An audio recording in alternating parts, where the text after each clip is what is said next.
Hey folks, welcome to Shawn's Adventures. As promised last week, we've got a lot of new gear to check out, and we're going to slowly start doing that. We got our partner with us today, so we're going to hit this trail and have some fun on 4th of July.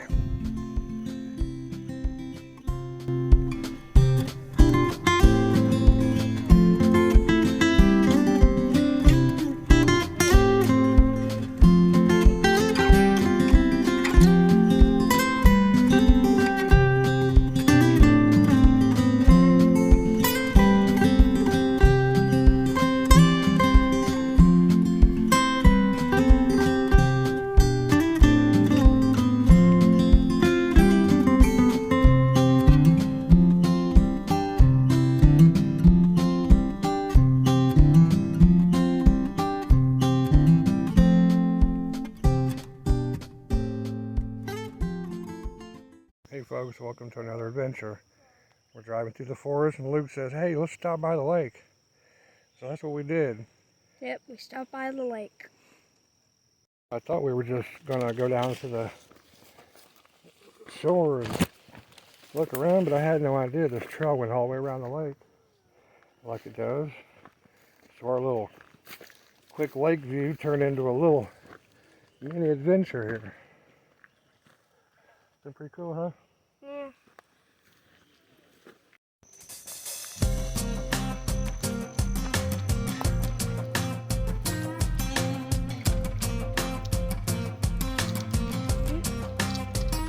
Yeah.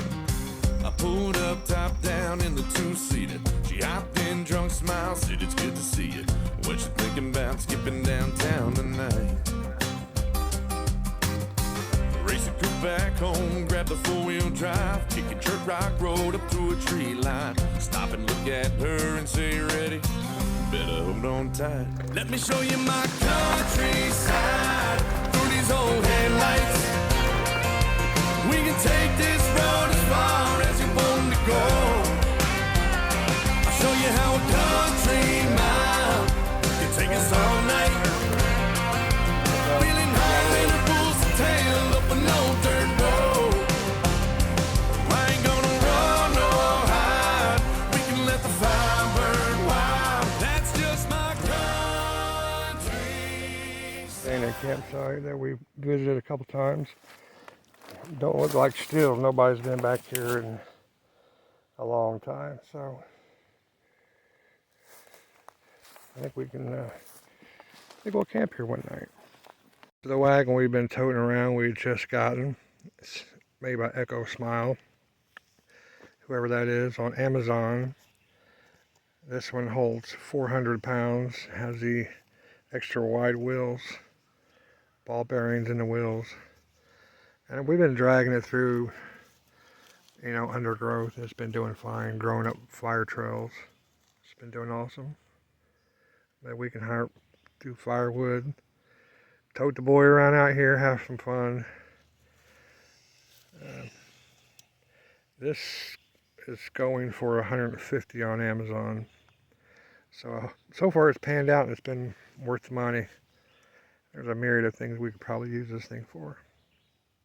There's another little item we got, this little foam pad deal. Show that to the folks there. Spread that out there. And I think it was only like $5. It looks a lot bigger than it is. And it did on Amazon too. It's like a sitting pad. A real super light. But this thing is so small. It was tiny. Luke couldn't even get on it without it coming out. Slipping out. It was just, I think we're going to ixnay that one. It just looks so much bigger on the camera, but this thing is like, look, I got a 13-inch shoe and it's shorter than my shoe. So that thing is really worthless. This is the stove we introduced on our last camping trip. That's rated for 400 pounds also, and it has done an awesome job. Holds me, of course, Luke. Super light. It's really doing a great job. I had brought a couple stoves out here to try out. One was that propane stove.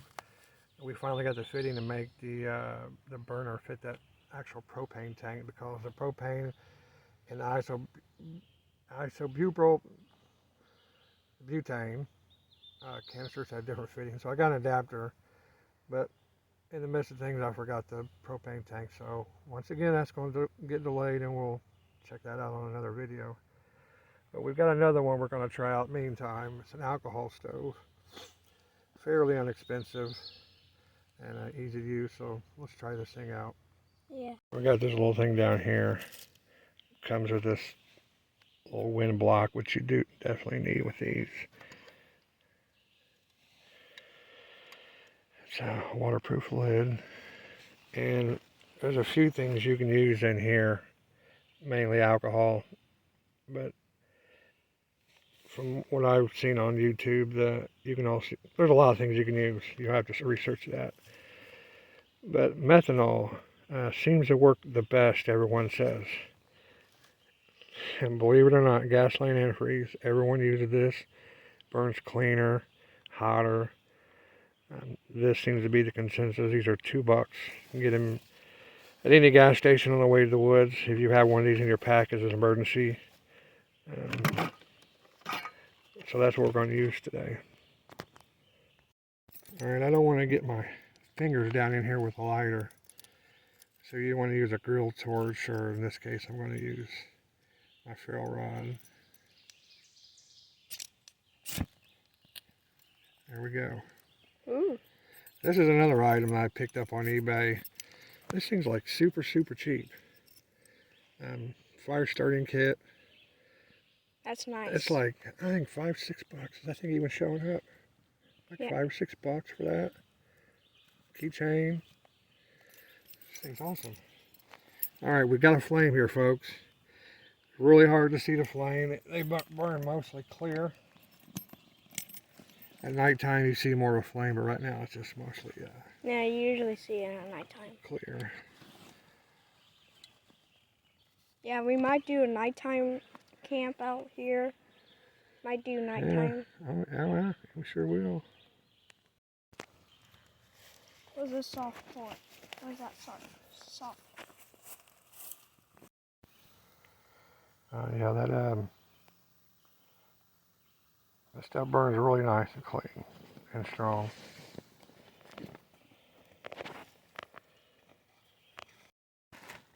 Here you go, man. Okay. Lunchtime. What are you gonna have? Huh? Pop-Tart, pretzels, banana, juicy, You gonna have anything right now? and I'm gonna have a banana myself. Banana too? Alright, let's have banana.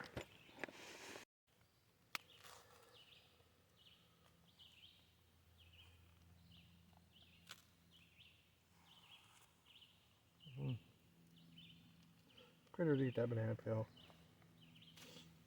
It's not like throwing trash down. We'll keep an eye on how long it takes this water to boil. I think today we'll have a cup of tea. Doing good. And we're eating bananas. Bananas. Yep, they're good for you. So make sure to make your mom buy some bananas, because they're good for your heart and good for you. Right. Mm-hmm. Alright folks, it's only been like 2.5 minutes, 3 minutes. And that water, now granted we probably got a cup and a half, 2 cups in there. And we're already starting to percolate. So I've heard people say these take a long time, but that's not what I'm seeing. Especially use the heat, the gasoline antifreeze, methanol, and burning clean and hot. And very easy and convenient. Yep. Yep. Putting this thing out was a little tricky. Just dropping that thing on there wasn't putting it out. So we kept calm, didn't want to start a fire.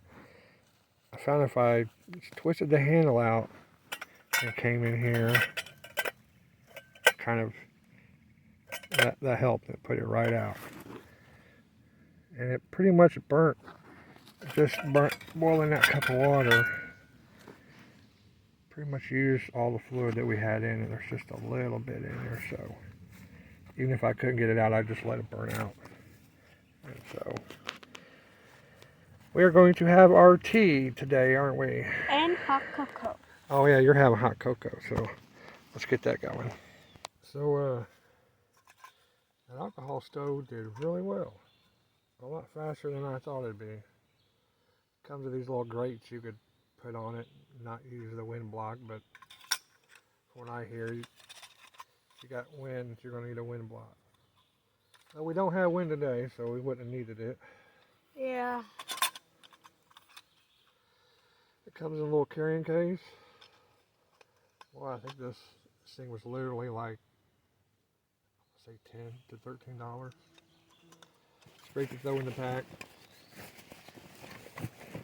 And half for something quick and easy. He's got his hot cocoa. I got my tea. Cheers. Cheers.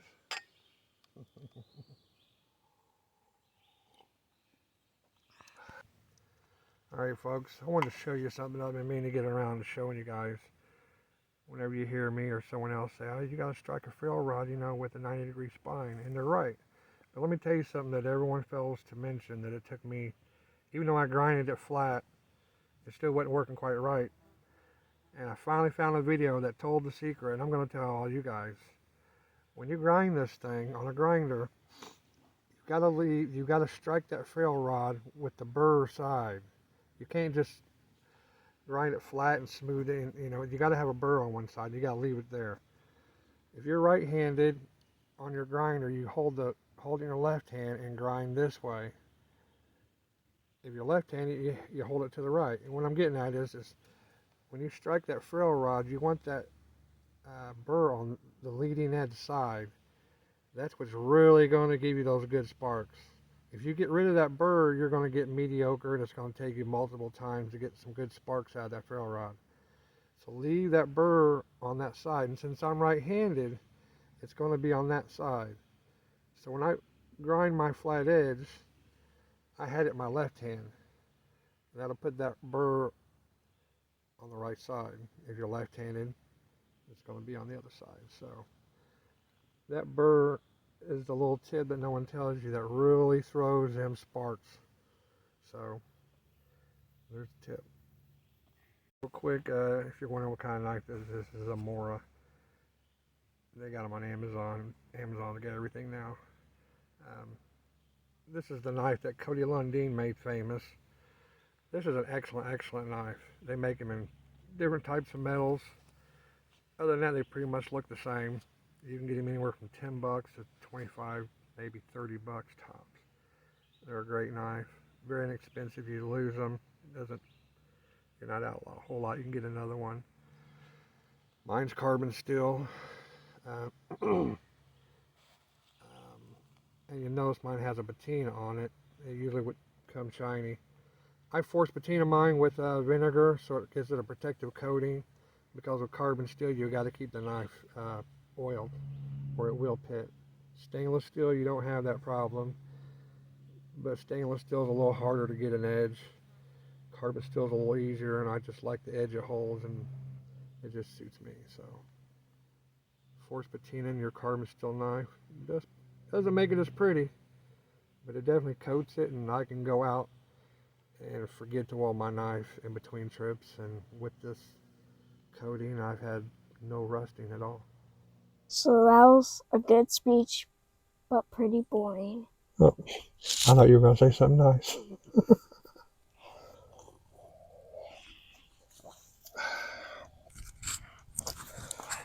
About ready to push on. Yep. Start heading back that way.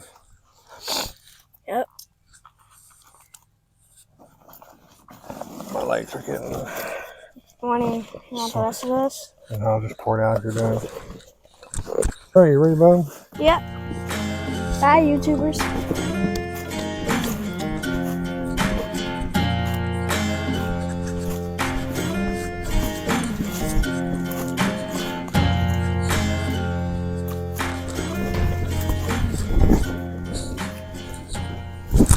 had fun. Thanks for watching.